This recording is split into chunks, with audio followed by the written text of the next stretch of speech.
അപ്പോൾ ഗായ്സ് നമ്മൾ ഇന്ന് കഴിക്കാൻ പോകുന്നത് നല്ല പക്കാവട പോലുള്ള മുറുക്കാണ്. അപ്പോൾ ഇത് കടയിൽ ഇരിക്കുന്ന കണ്ടപ്പോൾ ഒരു ഭംഗി തോന്നി മേടിച്ചതാണ്. ഇതിനെ പക്കാവട മുറുക്കെന്നും പറയും, സാധാ മുറുക്കെന്നും പറയും. നമ്മൾ പക്കാവട മുറുക്കെന്നും സാധാ മുറുക്കെന്നും രണ്ട് പറയും. നിങ്ങൾ നാട്ടിൽ എന്താണ് പറഞ്ഞതെന്ന് കമൻറ്റ് ചെയ്യണേ. നിങ്ങളിത് മുമ്പേ കണ്ടിട്ടുണ്ടെങ്കിൽ, ഇതുപോലത്തെ മുറുക്ക് കണ്ടിട്ടുണ്ടെങ്കിൽ കമൻറ്റ് ചെയ്യണേ. അപ്പോൾ എന്തായാലും നമുക്കിതൊന്ന് പൊട്ടിച്ച് നോക്കാം. അപ്പോൾ നമ്മളിതാ ഇവിടെ പൊട്ടിച്ചെടുത്തിട്ടുണ്ട്.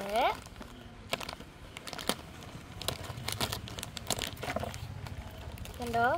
ഓ ഇത് നോക്കൂ, ഒരേ പീസ് ഒരേ ഇങ്ങനെ വളഞ്ഞ് നല്ല രസമുണ്ട് കേട്ടോ ഇത് കാണാൻ. എല്ലാം താഴെ പോയി. നമുക്ക് പൊട്ടാതെ കിട്ടിയത് ഇത് മാത്രമേ ഉള്ളൂ. നല്ല രസമുണ്ടല്ലേ കാണാൻ, നല്ല വളയം കണക്കിരിക്കണേ. പിന്നെ ഒന്ന് കഴിച്ചു നോക്കാം.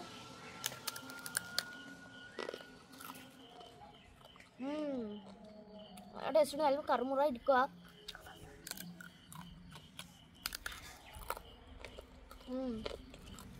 അപ്പോൾ നിങ്ങൾക്ക് വീഡിയോ ഇഷ്ടമായി ലൈക്ക് സബ്സ്ക്രൈബ് ചെയ്യണേ. അപ്പോൾ പുതിയൊരു വീഡിയോ ആയിട്ട് വരുന്നത് വരെ ബൈ.